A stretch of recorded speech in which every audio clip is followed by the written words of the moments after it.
আসসালামু আলাইকুম everyone, welcome to Aminul and Smriti's diary. আশা করি সবাই ভালো আছেন। আলহামদুলিল্লাহ আমরাও ভালো আছি। আজকে আমি চলে এলাম একটা কেকের রেসিপি নিয়ে। এটা হচ্ছে আমার অ্যানিভার্সারির কেক, আমি নিজের হাতে বানিয়েছি, তো ভাবলাম আপনাদের সাথে শেয়ার করি। এখানে আমি 7টা ডিমের কুসুম আলাদা করে নিয়েছি এবং সাদা অংশ আলাদা করেছি, যেহেতু আমি স্পঞ্জ কেক তৈরি করব আগে। এর সাথে আছে তেল 3/4 কাপ, মানে 1/4 কাপ 3 বার, সুগার 1 কাপ এবং 1/3 কাপ, ভ্যানিলা এসেন্স 3 টিস্পুন। আর এখানে যে শুকনা উপকরণগুলো আছে এগুলো সব আমি মিক্স করে নিয়েছি। এখানে আছে ময়দা 1 cup plus 1/3 cup, baking powder 1 teaspoon plus half teaspoon, baking soda 1 টিস্পুনের একটু কম, লবণ 1 চিমটি, গুঁড়া দুধ 1/4 কাপ। এগুলো সব কিছু আমি শুকনো উপকরণ চেলে নিয়ে মিশিয়ে নিয়েছি। প্রথমে আমি ডিমের সাদা অংশগুলো বিট করতে থাকবো লো স্পিডে কিছুক্ষণ। এরপরে যখন একটু ফোমের মতো হয়ে আসবে তখন এর সাথে আমি 1 কাপ চিনি, মানে 1 কাপ প্লাস 1/3 কাপ চিনি যে রেখে দিয়েছিলাম ওগুলো অর্ধেক অর্ধেক করে 2 বারে দিয়ে দিব, যতক্ষণ না চিনিটা ভালো করে ব্লেন্ড হচ্ছে।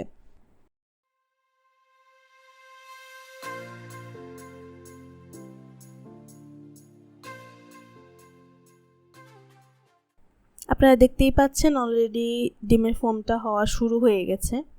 কিছুক্ষণ এভাবে ব্লেন্ড করার পর ডিমের ফোমটা রেডি হয়ে গেছে আমার।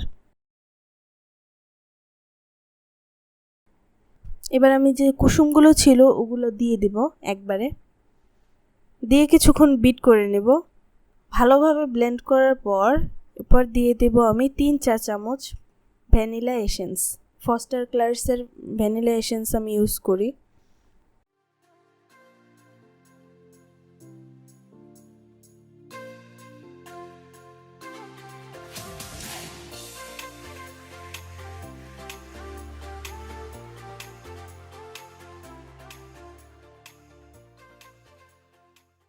এরপর আরও কিছুক্ষণ বিট করার পর ফাইনালি এবার তেলটা, মানে রান্নার যে তেলটা আমরা ইউজ করি ওই তেলটা আমি দিয়ে দেব, একবারে দিয়ে দেব।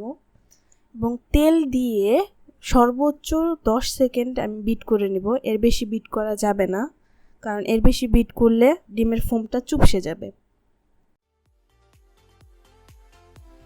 এবার আমি চেলে নেওয়া উপকরণগুলো ধাপে ধাপে আরেকবার করে চেলে নিয়ে তারপর মিক্স করে নিব। খুবই আলতো হাতে এগুলো মিক্স করতে হবে যাতে করে ডিমের ফোমটা নষ্ট না হয়। মানে এভাবে এক পাশ থেকে ঘুরিয়ে ঘুরিয়ে ডিমের মানে ফোমের সাথে বাকি শুকনো উপকরণগুলো আমি মিক্স করে নেব।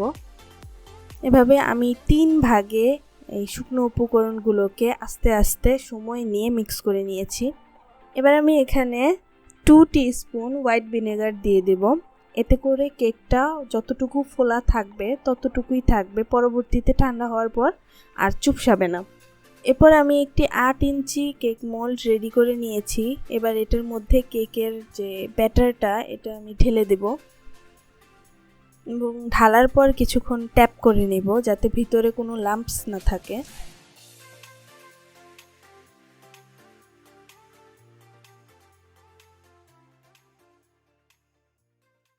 আমি কেকটাকে চুলায় বেক করব, তো একটা হাঁড়ি বসিয়ে আমি 15 মিনিটের জন্য এটাকে হাই হিটে গরম করে নিয়েছি। এবার আমি ক্রিম তৈরি করব। এজন্য আমি বাটি আর বিটারের স্ট্যান্ড আধা ঘন্টা ডিপ ফ্রিজে রেখে ঠান্ডা করে নিয়েছি।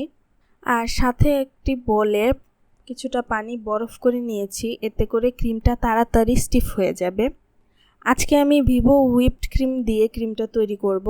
তো এই ক্রিমটা নর্মাল টেম্পারেচারেই থাকে, সংরক্ষণ করা যায়। আর যখন আপনারা ক্রিম বানাবেন তখন 2 দিন অ্যাটলিস্ট 48 ঘন্টা এটাকে নর্মাল ফ্রিজে রেখে তারপর ইউজ করবেন। আর যদি হাতে সময় কম থাকে তাহলে 24 ঘন্টা অ্যাটলিস্ট নর্মাল ফ্রিজে রেখে তারপর ক্রিম বানাবেন।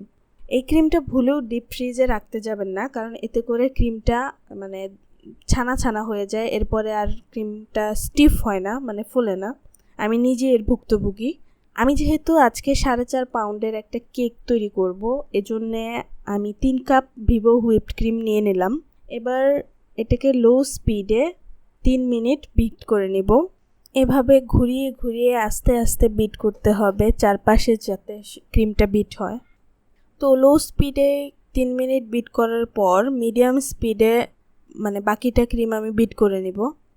মোটামুটি 80% যখন স্টিফ হয়ে যাবে ক্রিমটা, তখন এর মধ্যে আমি 2 টিস্পুন ভ্যানিলা এসেন্স দিয়ে দিব। এমনিতেই এই ক্রিমটা একটু ফ্লেভারফুল হয়, তারপরেও আমি দিয়ে দিব, এতে ফ্লেভারটা ভালো লাগে।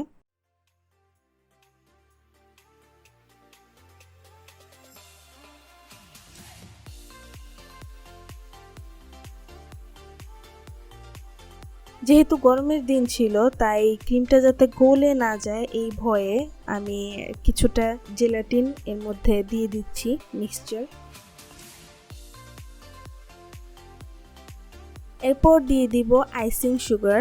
ক্রিমটা এমনিতেই একটু মিষ্টি হয়ে থাকে, তারপর আমার ফ্যামিলি মেম্বাররা মিষ্টি একটু বেশি খেতে পছন্দ করে, এজন্য আমি এখানে 4 টেবিল চামচ আইসিং সুগার দিয়ে দিচ্ছি। আপনারা আপনাদের টেস্ট অনুযায়ী দিতে পারেন। এরপর এগুলো দেওয়ার পর আমি আরও কিছুক্ষণ বিট করে নেব মিডিয়াম স্পিডে। তো বলে রাখা ভালো, আমি এই ব্যাপারে প্রফেশনাল না, আমার শখ থেকে মূলত এই জিনিসটা মানে শেখা, নিজেই শিখেছি ইউটিউব দেখে।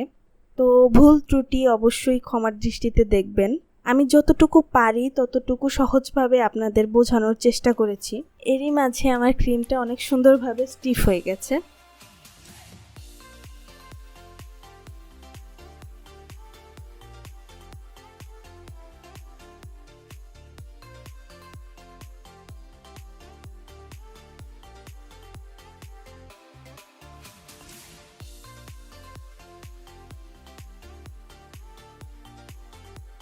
আর এখানে আমার কেকটা এটা আমি হাঁড়ি থেকে বের করে কিছুক্ষণ ঠান্ডা করে নিয়েছি। এবার আমি মোল্ড আউট করব। কেকের এক পাশটা কিছুটা পুড়ে গিয়েছিল, এজন্য আমি উপরের অংশটুকু কেটে দিয়েছি। এবার আমি এক পাশ থেকে ঘুরিয়ে ঘুরিয়ে কেকটা স্লাইস করে নেব। ডিরেক্ট কেউ মাঝখান দিয়ে স্লাইস করতে যাবেন না, এতে করে কেকটা উঁচু নিচু হয়ে যাবে। এক পাশ থেকে ঘুরিয়ে ঘুরিয়ে এভাবে কেকটা স্লাইস করে নেবেন। দেখতেই পাচ্ছেন কেকটা কতটা স্পঞ্জি হয়েছে, মাশাআল্লাহ। এবার আমি কেকটা ডেকোরেশন করে নিব। বলে রাখি, আমার সেট করা ক্রিমটা আমি 1 ঘন্টার জন্য নর্মাল ফ্রিজে রেখে দিয়েছিলাম। ক্রিমটা তৈরি করার পর আপনারা অবশ্যই 1 ঘন্টা নর্মাল ফ্রিজে রেখে দিবেন, এতে করে ক্রিমটা আরও সুন্দরভাবে স্টিফ হয়ে থাকে। তো আমি এতটা সময় পাইনি, আধা ঘন্টা রাখতে পেরেছিলাম, তারপরেও ক্রিমটা লাস্টের দিকে একটু গলে গলে যাচ্ছিল, যেহেতু অনেক গরম পড়েছিল ওই দিন। এবার আমি বোর্ডে কিছুটা ক্রিম লাগিয়ে এরপর প্রথম লেয়ারটা দিয়ে দিলাম। এরপর আমি একটা সুগার সিরাপ দিয়ে দিচ্ছি পুরোটা কেকের মধ্যে। এর উপর আমি কিছুটা ক্রিম দিয়ে ভালো করে ক্রিমটাকে সেট করে নেব। আমি কেকটাকে 3টা স্লাইস করেছি, তো বাকি স্লাইসগুলোকেও এভাবে ক্রিম দিয়ে এবং সুগার সিরাপ দিয়ে কভার করে নেব। আমি কেকটাকে ক্রাম্ব কোটিং করে কিছুক্ষণ নর্মাল ফ্রিজে রেখে দেব কেকটা সেট হওয়ার জন্য। এরপরে আমি আবার ডেকোরেশন করা শুরু করব।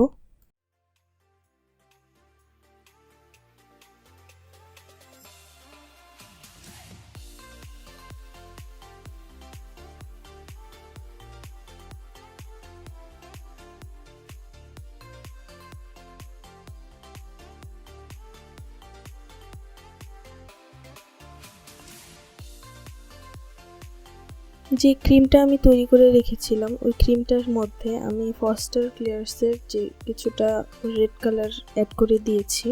এরপর এটা দিয়ে আমি পুরোটা কেকটাকে কভার করে নিব।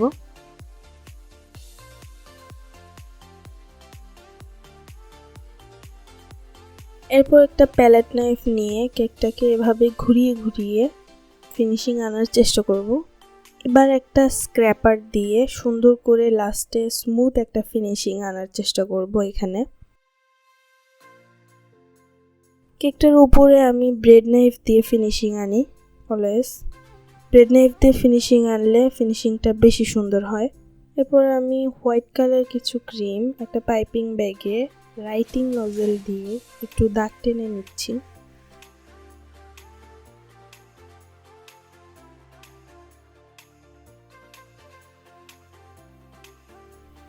কেকে ফিনিশিং আনার পর সাইড দিয়ে টিস্যু দিয়ে পরিষ্কার করতে আমি ভুলে গিয়েছি, যদিও আমি লাস্টে সেটা করে ফেলেছি। আমি আগেই বলেছিলাম যে কেকটাকে সেট হওয়ার জন্য নর্মাল ফ্রিজে কিছুক্ষণ রেখে দিতে হয়, কিন্তু আমি রাখতে পারিনি। এর জন্য কেকের ক্রিমটা একটু গলে গলে যাচ্ছিল, এজন্য ডিজাইনটাও তেমন ভালো হয়নি। যাই হোক, এই আমার কাঁচা হাতের কাঁচা কাজ। মানে আগে আমার এরকম ক্রিমটা গলে যাওয়ার কারণে ডিজাইনটা নষ্ট হয়নি, এরকম প্রথমবার হলো। যাই হোক, খেতে বেশ মজা হয়েছিল, আলহামদুলিল্লাহ। আজকের মতো এই পর্যন্তই। ভিডিওটি ভালো লাগলে লাইক, কমেন্ট, শেয়ার এবং সাবস্ক্রাইব করতে ভুলবেন না। পরবর্তী ভিডিও দেখার আমন্ত্রণ জানিয়ে আমি স্মৃতি বিদায় নিচ্ছি। আল্লাহ হাফেজ।